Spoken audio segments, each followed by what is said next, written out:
dərin təşəkkürümüzü bildiririk. Bir sürücü olaraq nəqliyyat vasitəsində sağlamlıqla diqqət yetirir və yenə deyirəm, bizim məqsədimiz hansı ki, ətraf mühitin qorunmasıdır. Bu istiqamətdə tərəfimizə tədbir həyata keçirir. Təşəkkürümüzü bildiririk. Çox sağ olun. Ağsaqqal, gördünüz, yoxlandı obyektiv şəkildə. Deməli, qayda pozmayanda cərimə yazılmır.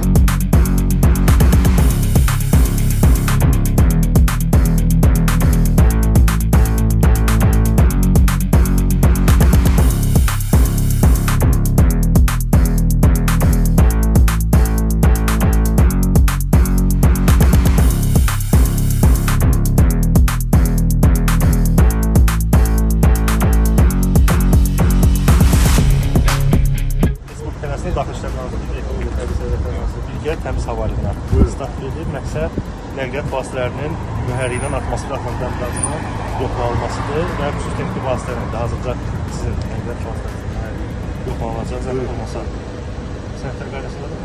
Bəli, zəhmət olmasa yapılır.